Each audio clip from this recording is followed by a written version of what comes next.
também do Caleri no segundo tempo, ambos os gols no segundo tempo, um empate com sabor de vitória, talvez, hein, Castro? Fala pra mim, o que que você achou desse jogo? Fala pra mim.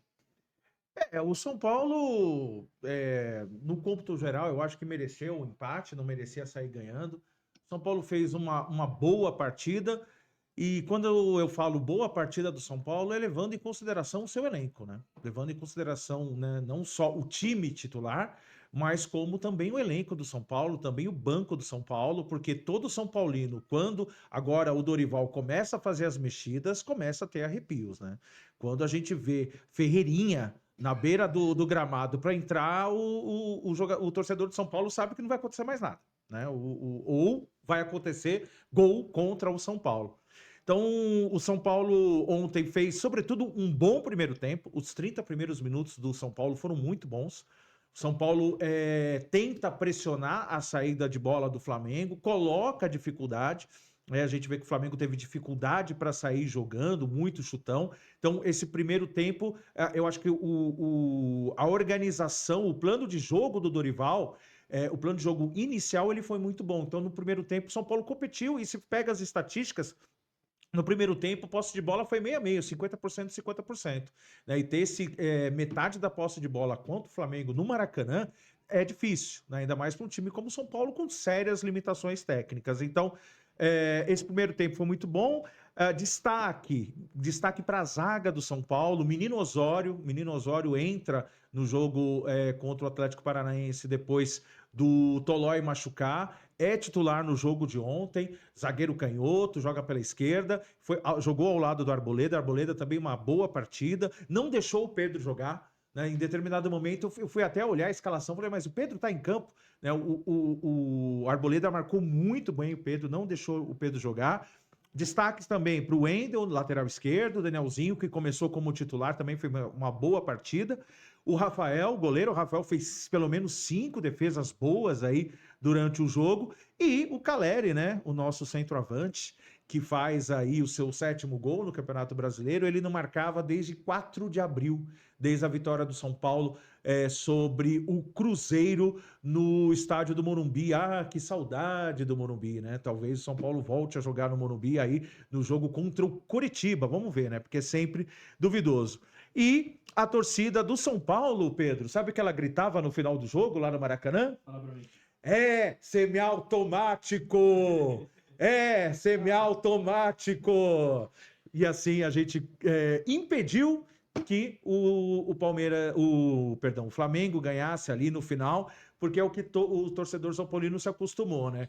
Dá 44, 45, entra nos acréscimos, São Paulo toma gol, né? Seja o frango do goleiro, que já aconteceu, falha da zaga, falhas bizarras, e aí o São Paulo toma o gol, mas o semiautomático livrou a nossa cara, a pontinha da chuteira ali à frente, e o São Paulo segurou esse empate, né? E esse semiautomático, na verdade, é um sabor semiautomático, né? Sabe quando você vai comprar um carro e você vai comprar o carro 2027, modelo 2026? A CBF ela comprou o semiautomático 2026, modelo 2025, porque não tem chip na bola.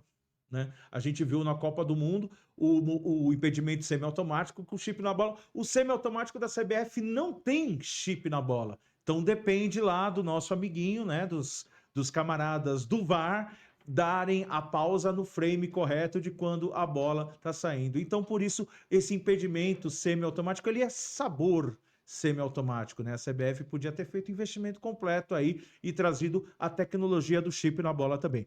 Mas, de toda forma, São Paulo lutou. Eu acho que é isso que a torcida do São Paulo espera desse time, porque se o time é limitado tecnicamente, o que a torcida do São Paulo quer ver e que o time precisa dentro de campo é ser competitivo.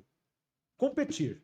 Do primeiro ao último minuto. E acho que é isso que o São Paulo fez ontem no Maracanã, com mais de 70 mil pessoas. Teve até festa no intervalo. Disseram que inauguraram um busto lá, o presidente do Flamengo lá, o seu BAP, falando lá umas coisas do início do jogo. Deu ruim para os flamenguistas. São Paulo volta com um ponto suado. E faltam agora 19. É isso que eu ia te perguntar, luta do São Paulo. Depois desse empate, faltam. Então, eu acho que ele já até me respondeu já. Que eu ia perguntar pra ele se a luta do São Paulo ainda segue contra o rebaixamento. Afinal, essa briga do rebaixamento no final do ano vai ser muito boa. Porque é o seguinte, Boa pra quem? para a gente que tá lá em cima. Só uma curiosidade, do 10º lugar, que é o Curitiba, né? E a gente pode subir um pouquinho mais pro Botafogo, tá com 20, 29 lá. Até o.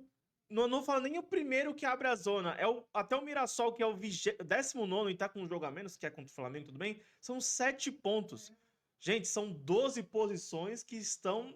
Assim, é isso que eu ia te perguntar. A luta do São Paulo é contra o rebaixamento ou esse empate ainda você pode pensar em coisas maiores? Porque é o seguinte, esse ano também, além da novidade que você falou do semiautomático, a gente não tem mais aquele G15, G20 que leva para Libertadores. Agora é G4, leva o quinto, a não ser que Palmeiras e Flamengo ganhem, ou Fluminense ganha a Libertadores, ela vai abrir o G6. Aí tá tudo bem, porque quem tá lá em cima não tá na Sul-Americana também.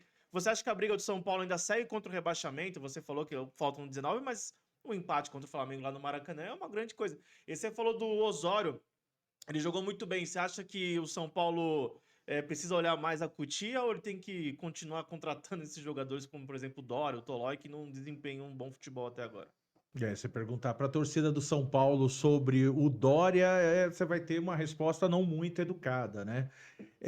Infelizmente, ele saiu de um jeito ruim do São Paulo, né? A torcida ameaçou, né? Depois de uma falha, nem lembro agora em qual foi o jogo, mas ele teve uma falha bizarra. No Morumbi, sim.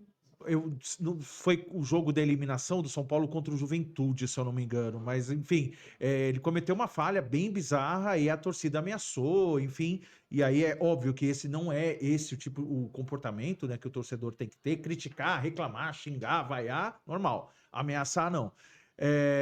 O Tolói estava sendo titular, inclusive, com o Dorival, mas o Tolói é um jogador que se machuca muito. É a 4ª contusão muscular que ele tem no São Paulo desde que ele chegou e faz menos de um ano. Então, trazer zagueiro experiente, ok, mas zagueiro em final de carreira, com todo respeito à grande carreira que tanto o Dodói quanto o Dória tiveram, é outra coisa, né? E esse menino, o Osório, ele zagueiro canhoto, alto, forte, joga sério.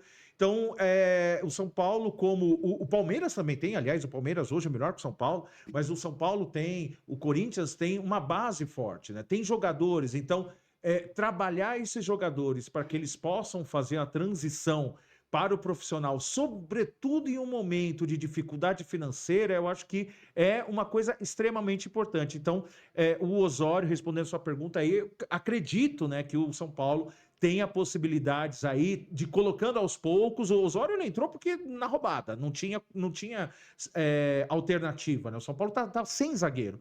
Então, o Osório teve que entrar e jogou muito bem, tanto a parte da partida contra o Atlético Paranaense, como a partida inteira ontem. Agora, se o São Paulo luta contra o rebaixamento ou por coisa maior, o Crespo já disse isso lá em janeiro, e por isso ele foi demitido, né? Por dizer verdades. O São Paulo ele briga para chegar aos 45 pontos. Depois de chegar aos 45 pontos, aí vê o que faz. Se é Sul-Americana. Libertadores acho muito difícil o São Paulo chegar no G5, né? Hoje é o Bragantino que é o quinto, você vê, a distância não é grande. O Bragantino que entraria na pré-Libertadores hoje tem 31 pontos, São Paulo tem 26, tem um confronto direto ainda. Ou seja, são 5 pontos. Teoricamente dá para chegar, mas eu não acredito. O Toninho me corrija depois, se for o caso, a pronúncia. Tem um termo que os ingleses usam, mid-table obscurity. Você ficar na meiuca da tabela e que você não vai para lugar nenhum. Então, se você for pegar ali o 9º, que é o Corinthians, até o Vitória, que é o 13º, é uma turma que tem esse sabor, assim, de não vai para lugar nenhum. Não vai classificar para Libertadores.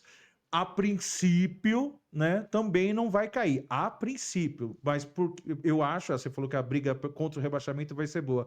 Eu acho que ali do Atlético Mineiro para baixo, todo mundo tem que ficar ligeiro, inclusive o São Paulo. Paulo, ele tá em 12º hoje, né? Ele tá até fora da vaga da Sul-Americana pro próximo ano. Exato. Mas é aquela coisa também, né, que a gente tá falando da pontuação. São Paulo tá 5 pontos da zona de classificação para Libertadores e tá a 5 pontos da zona de rebaixamento. Então ele tá na... É um termo que Os ingleses tá no usam purgatório. mid-table obscurity. Boa.